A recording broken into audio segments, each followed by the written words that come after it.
Darcy James Argue, welcome to Cultural Attache. Thanks, Craig. Pleasure to be here. Congratulations, first and foremost, on being named Arranger of the Year for the second year of the row in a row from the Thank you. Downbeat Critics poll. But more importantly, we're looking forward to the world premiere of a new piece from you on Saturday called A Banquet for the Birds, which you'll be presenting at the 92nd Street Y on Saturday. It's you and the Secret Society with the Aaron Diehl Trio that will be performing, and you don't have to be in New York to see it, do you? It is available. There are streaming tickets available from the 92NY website. Yeah. Which is a great opportunity for those of us who aren't in New York.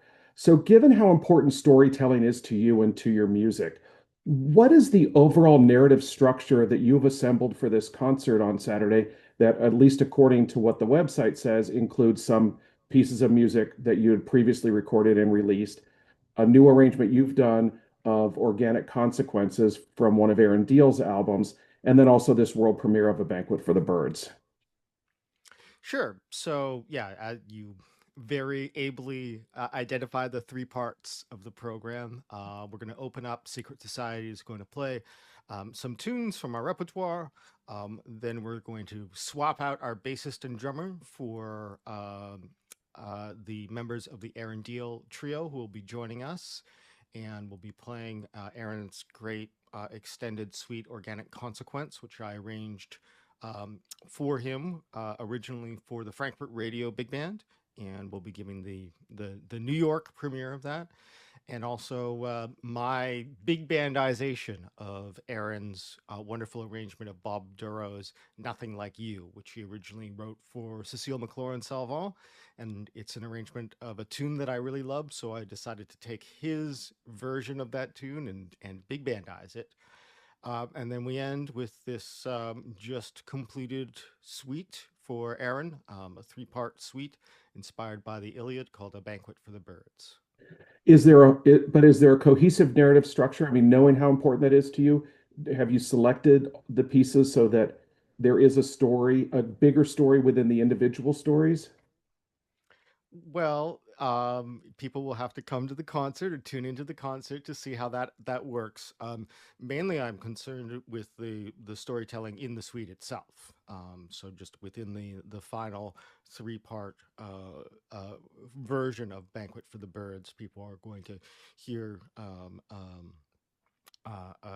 a structure that hopefully feels cohesive and recursive and mirrors in some ways the structure of the Iliad itself. So, how and when did you first become, acquainted with Aaron? I I'm not sure when we first met in person. I mean, I've known about Aaron through his recordings for quite some time. I know for certain that we met in Istanbul in 2014, but I don't remember if we interacted before that. But Cecile's group, which Aaron was playing in at the time, and Secret Society, we had a double bill at the Istanbul Jazz Festival. So that was the first more extended meeting. And then we've, of course, been in touch since then and talked about collaboration for a long time. And then when I got this position, uh, as composer in residence of the Frankfurt Radio Big Band, he was one of the first people that I thought of to bring on as a guest for my first season there. When did you realize that you wanted to write something for him, not just have him as a guest, but actually compose something that his unique playing style would suit what you wanted to express through music?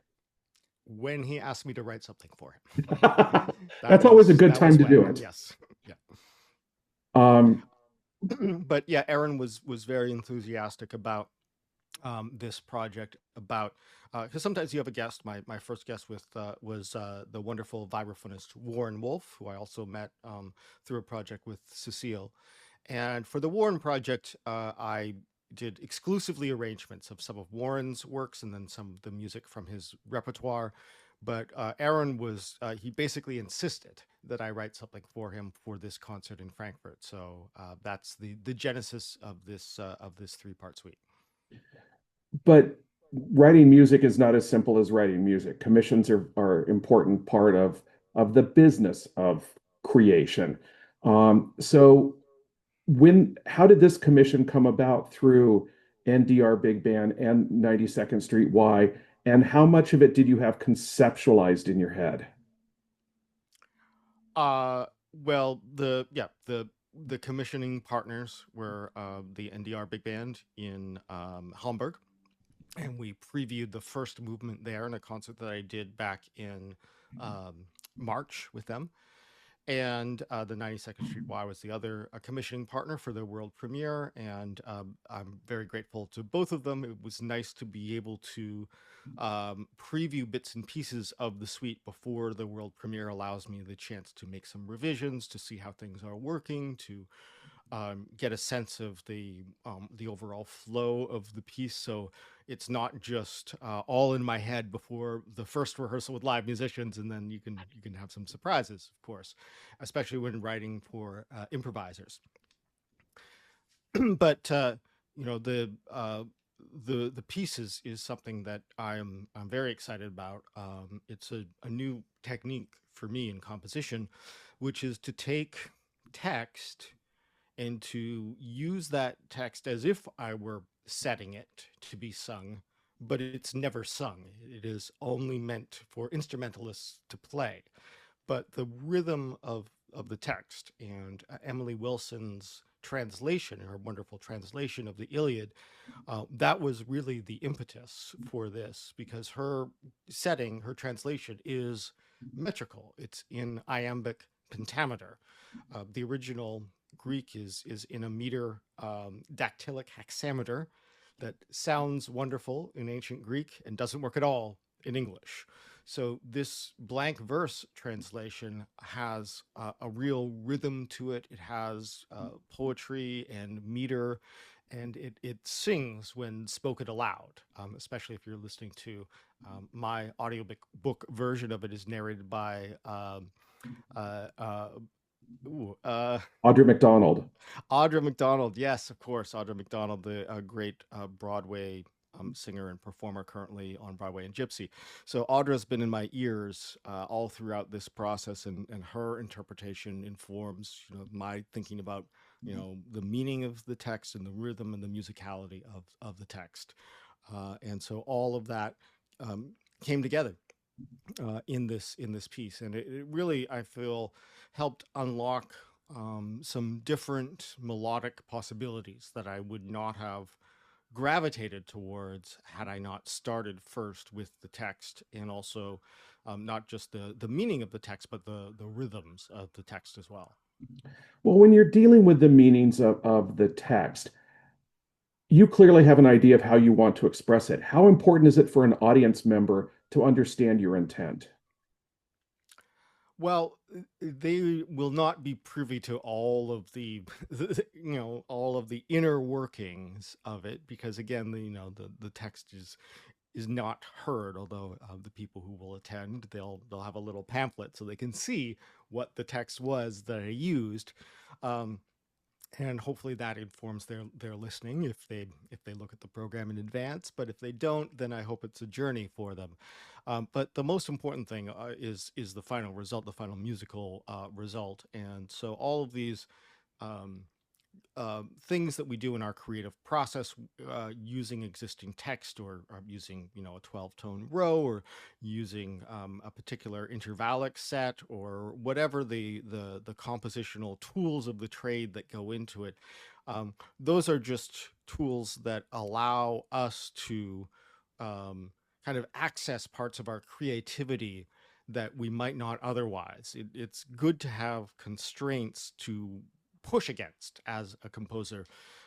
If you don't set up some rules for yourself to push against, then you will never grow as a composer. And so that is as part of my growth process was taking this text that I really found incredibly moving and inspirational and meaningful to us in the present moment, and to use that as the basis for beginning the piece.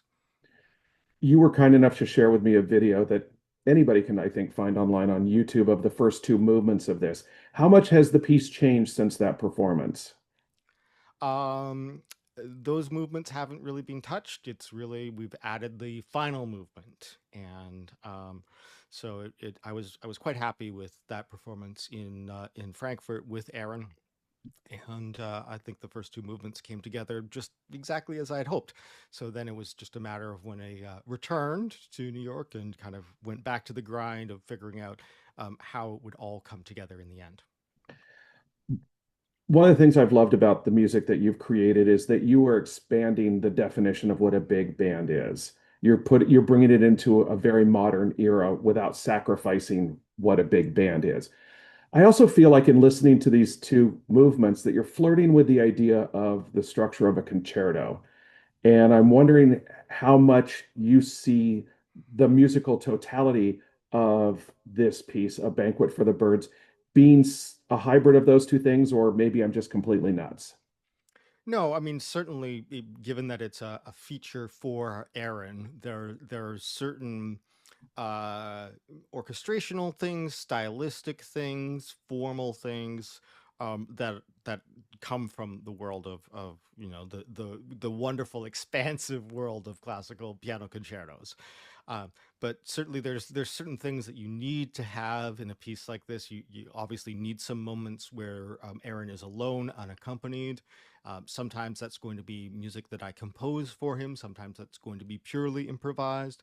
Sometimes it's going to be a little hybrid of it. Sometimes I'm writing in a way where I hope the audience thinks it's an improvisation, but then it is orchestrated for the ensemble. And so you sort of, reveal the trick a little bit.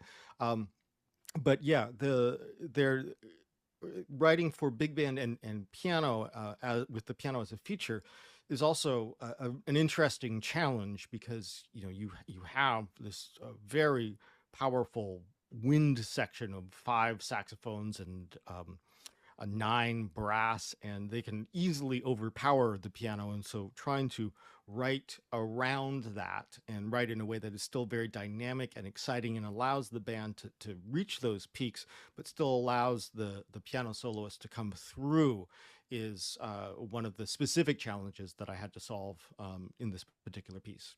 And I would assume Aaron was a good partner in that, given, you know, I mean, I've heard him play formal music, back-to-back performances of the two Rhapsodies, by George Gershwin with the LA Philharmonic. And I've heard him play some of the most delicate accompaniment with Cecile. So I feel like he, as a musician, he has an incredible toolkit available to you. Um, how much did he provide feedback in terms of what he would like to see in this? So Aaron was a great collaborator through this process. He memorized everything that was big on his list to make sure that he had it all up in his head. He was very invested in seeing the scores, and there are moments where his piano part doesn't have all of the text that is used in the piece. Sometimes that text is um, instantiated or performed by some of the saxophone section or the trombones or the whole band. But Aaron was really invested in sort of tracking the poem throughout the piece, figuring out which instruments have the words and what they are, what the meaning of the text is within the overall structure of of the piece.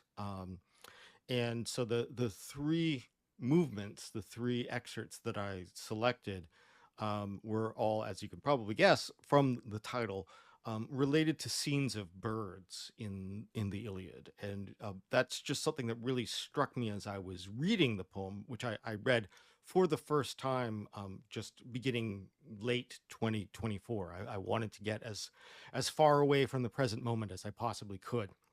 And this is, of course, a 3,000-year-old narrative. It's one of the oldest ones we have. You can't get too much further back in time than the Iliad. But then one of the things that helped me really connect to the characters and the world and the setting described by Homer is these remarkable descriptions of scenes involving birds, of a serpent devouring these sparrow chicks, and then finally saving the mother for the last, or an eagle swooping down and grabbing a fawn in its talons and then dropping it on the altar. Or the Iliad has these incredible similes, and one of them is this cloud, this flock of starlings or jackdaws, and then a peregrine falcon diving into them, and likening that to the dive of Hector and Aeneas into the Greek army, and the Greeks just scattering like birds being attacked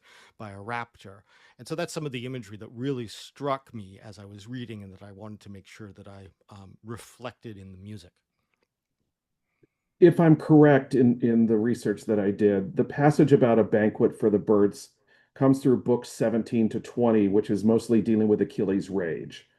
Um, and so much of this work deals with issues that are timely today about power, about politics, about war. So wanting to escape the present time, it seems like you could have chosen some lighter material. But is there, by virtue of what you've chosen, is there, as there is with a lot of your work, a political component to this composition? Uh, well, certainly, I think there's resonance in these stories. There's a reason why they sit with us, and why they're still with us. And when we read them today, we see ourselves in the Greeks and the Trojans of 3,000 years ago. The title, "A Banquet for the Birds," actually occurs just right in the opening lines, talking about how Achilles made men the spoils of dogs, a banquet for the birds. And so that just right from the very beginning of the poem seeded itself in my mind. And then as the poem progresses, you begin to get these wonderful, huge battle scenes, and then the scenes of the aftermath and sort of a ceasefire while the armies are allowed to go and collect their dead, or not allowed to collect their dead. Spoiler alert! As the one of the main spoiler alert for the Iliad. One of the main incidents in the Iliad is, of course, when Achilles slays Hector and then drags his body behind his chariot all around the city, and then takes it back to him. And uh, Hector's father Priam has to plead with Achilles to release his son's body so that he can be properly honored, in a really incredibly moving scene near the end of the poem. And for those who have seen the movie Troy, the only good scene in the movie because Peter O'Toole was so sublime in that moment with Brad Pitt. That I agree. That is the only good scene in the movie. No offense to anybody involved. Um, Given how much your work does reflect what's going on in our society and makes a statement on it, everything is changing so quickly, but it takes time to compose and to create and to record and get the money to do all of that. You know, what are the challenges you face in being topical, within the confines of what it takes to be creative in 2025? Well, that's something that everyone is currently grappling with, I think.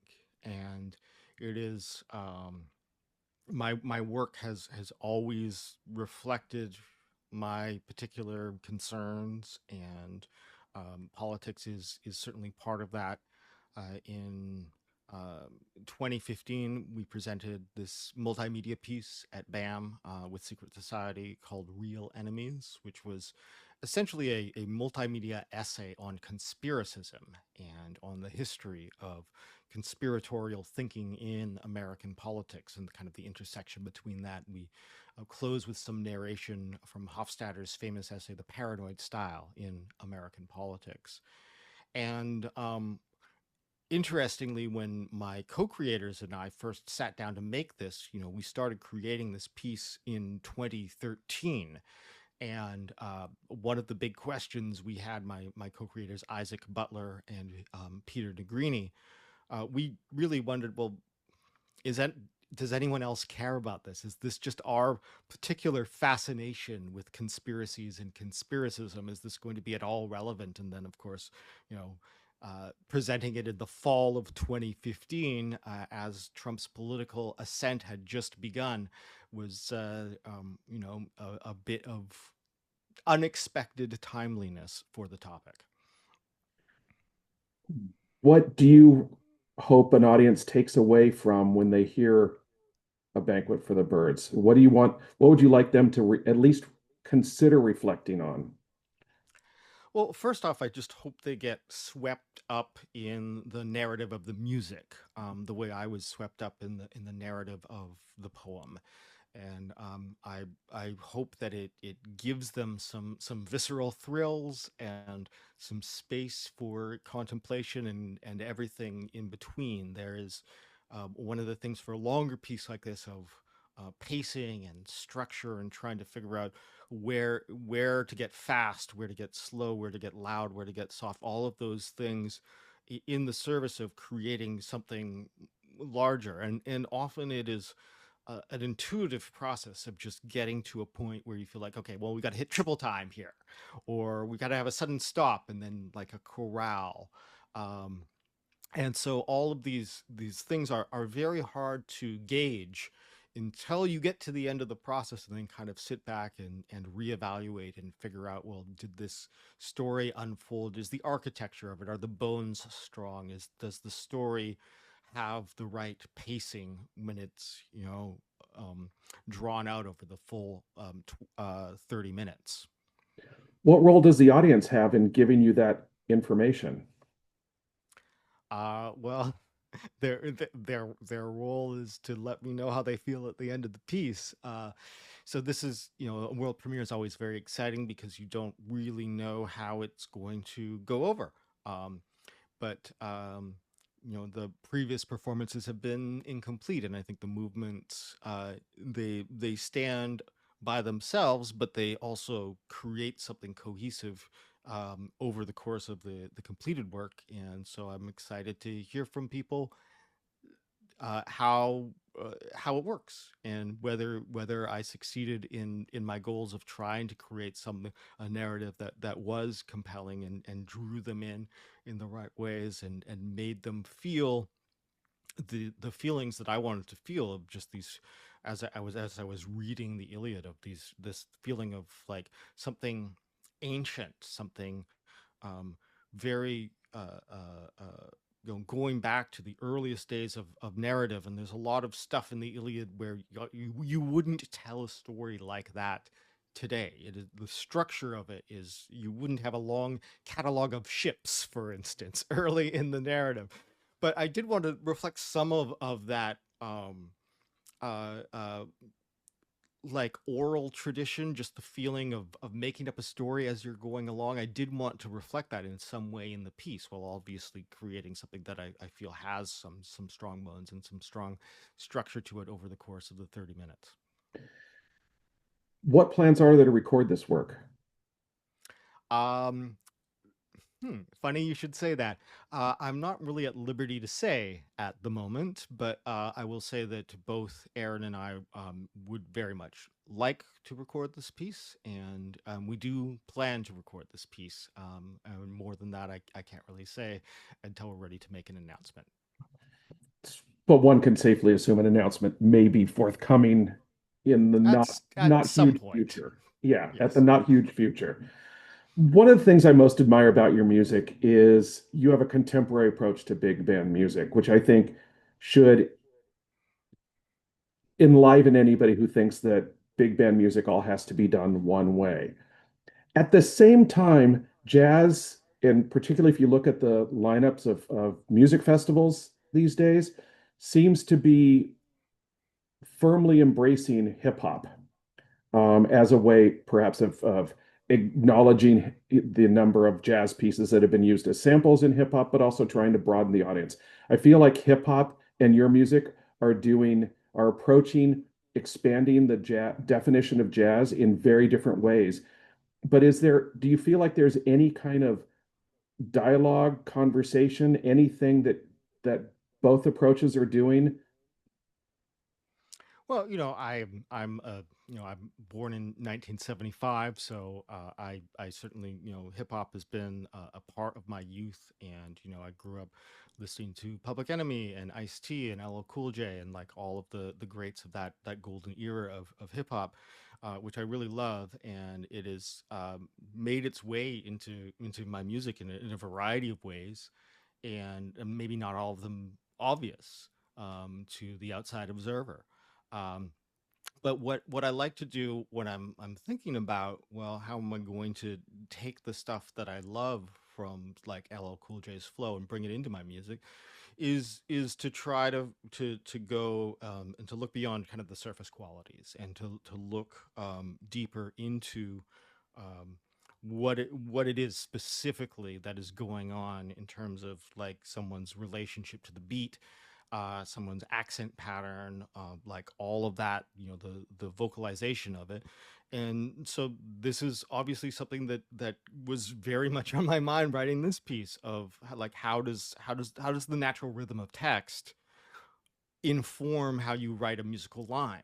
And do you want it to sound like, should the pacing be the way you would say it? Should the pacing be kind of stretched in some particular way or compressed in some particular way? And working with text like that is something that is universal. Even in instrumental music, you're still thinking about um, line and melody and pacing and phrasing in a way that hopefully evokes lyricism and singing, and like what makes a good melody for an instrument to play is that you could imagine someone singing it, and you can imagine someone singing through the instrument, and that there is um, a sense of like, well, the phrase is a phrase that you could perform in one breath.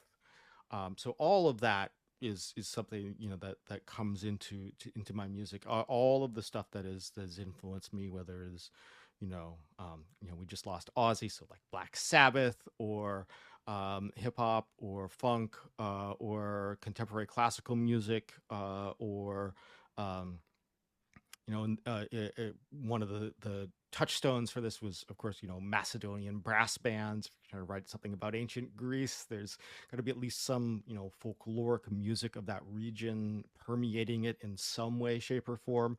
So all of these influences are part of my process, and whether people notice them or whether they respond to them, I mean, that's on them. But for me, the most important thing is just to feel like, well, what is right, what are the needs of the music, what does the music need, and what can I bring to it from my own constellation of influences that's going to make the piece stronger.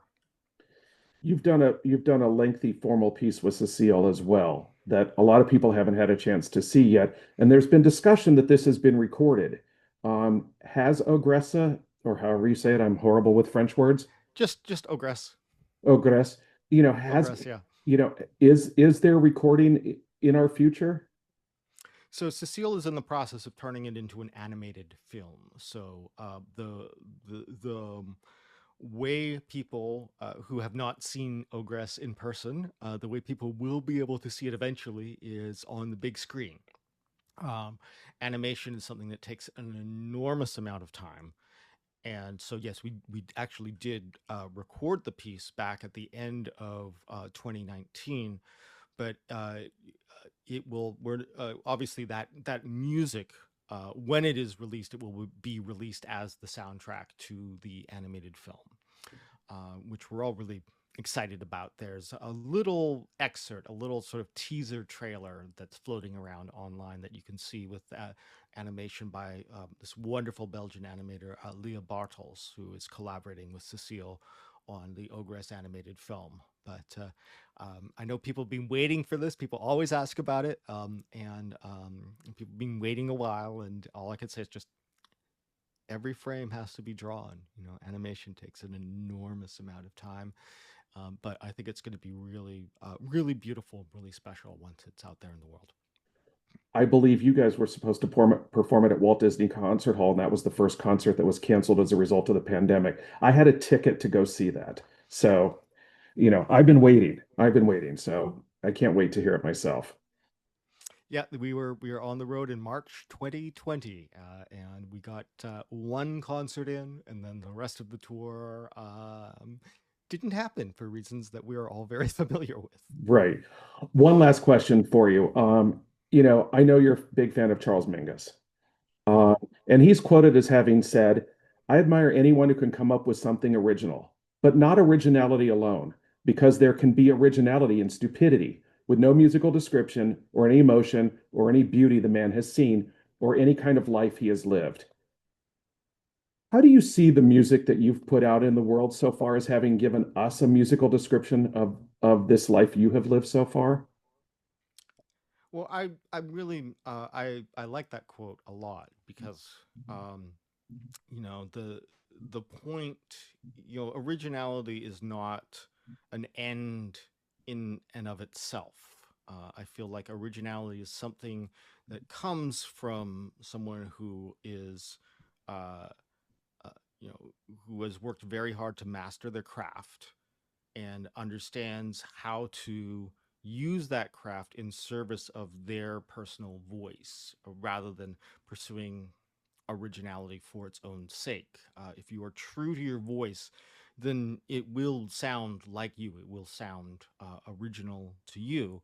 But it's very easy to go down this rabbit hole of like just trying to be ostentatiously new and not serving the music. And so that's something I try to be conscious of in my own work and try not to be too precious about trying to impress people with how original I can be because that's not like what's the point of that? The point is to try to create something beautiful and that and authentic and personal, and the originality comes through serving that vision, that singular vision that you hopefully have as an artist, as opposed to just deciding at the outset, well, what can I do that hasn't been done yet?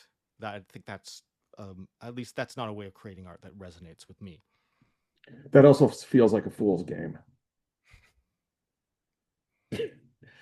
Um, so by following that belief system, is that how we get an understanding of who you are and the life you've lived? I mean, what I hope is just that people listen to the music, whether it's on the recordings or live, and that it means something to them. That they come out at the end of the piece transformed in some small way that makes them feel something that they didn't feel before the piece started, and that's really, you know, that is why we all do this, to kind of create that personal connection with the listener, and to have some kind of a a story that we have that we want to tell that will change something about the life of the person who receives it.